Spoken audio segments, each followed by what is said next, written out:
20 years is a long time to be alone, and Jake had spent every single one of them on this forgotten mining station at the edge of explored space. The station floated in the void between star systems where no ships passed anymore, and the last supply vessel had come when Jake was still young and hopeful and believed someone would remember him.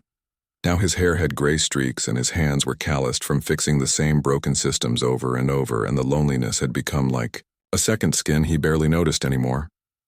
He talked to himself because silence was worse, and he named the maintenance robots and gave them personalities, and sometimes he forgot they were not real friends. Then one day the sensors picked up something.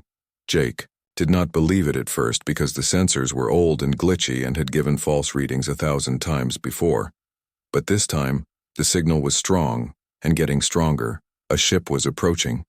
His heart hammered in his chest as he rushed to the observation deck and pressed his face against the cold glass and watched as a vessel unlike anything he had ever seen came gliding out of the dark. It was smooth and organic looking, with curves that seemed to flow like water and lights that pulsed in colors he had no names for. The ship docked without asking permission, and Jake stood frozen in the airlock corridor as the door cycled open with a hiss. She stepped through. She was tall, and her skin had a faint blue shimmer, like moonlight on water, and her eyes were large and dark and seemed to hold entire galaxies, and her hair floated around her head as if gravity had forgotten it existed. Jake could only stare. She looked at him with those impossible eyes and spoke, and somehow he understood her. Even though the words were not English. "I am Kira, and I have been searching for you." Jake blinked, and his voice came out rusty from disuse. "Searching for me. You are the last human in this sector, and my people have been watching your signal for 2 decades, and I volunteered to come. But why? Because you never stopped hoping." The words hit him like a physical blow, and tears sprang to his eyes before he could stop them, and he turned away embarrassed. Kira stepped closer, and her hand touched his shoulder, and her touch was warm and real, and he realized he had not felt another living being in 20 years. "I do not understand," he said, and his voice cracked. "Your people abandoned you here, but you kept the station running, and you maintained the beacon, and you never gave up, and that kind of spirit is rare." Jake laughed, but it was bitter. "I had nothing else to do." Kira smiled, and it was sad and beautiful. "That is not true, and you know it, and you could have shut everything down and let yourself fade away, but you did not." They stood in silence for a moment, and Jake felt something shifting inside him like ice breaking after a long winter. "Why did you really come?" he asked. "Because my people value hope above all things, and we have been watching species across the galaxy for millennia, and humans are young and chaotic and violent. But you have something special, what you never stop reaching, and even when everything falls apart and your kind are scattered and lost, you keep trying, and that is beautiful." Jake did not know what to say to that. Kira walked past him into the station and looked around at the cramped corridors and flickering lights and patched walls. "This place is dying," she said. "I know you do not have to stay here anymore. Where would I go, and Earth abandoned me?" She turned to face him, and her expression was serious. "Earth did not abandon you on purpose, and there was a war, and your government collapsed and records were lost, and no one knew you were out here." Jake felt his knees go weak, and he sat down hard on a supply crate where it has been over for 8 years now.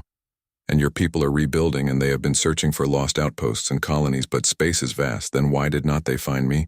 Because your station is off the main routes, and your beacon was using old frequencies, and I only found it because my ship can scan broader spectrums, so I really was forgotten." "Yes, but not anymore." Kira sat down beside him, and her presence was comforting in a way he could not explain. "What happens now?" he asked. "That is your choice, and you can come with me, and I will take you to the nearest human settlement, and you can rejoin your people, or you can come with me to my homeworld and meet my people and learn about the galaxy beyond human space." Jake looked at her and saw no deception in those deep eyes, only an honest offer, and a strange kind of hope. "Why would you take me to your world?" "Because I think you would like it, and we value those who endure, and you have endured more than most. I am nobody special." She shook her head, and her floating hair rippled. "You are wrong, and you kept your humanity in total isolation, and many would have gone mad or given up, but you did not.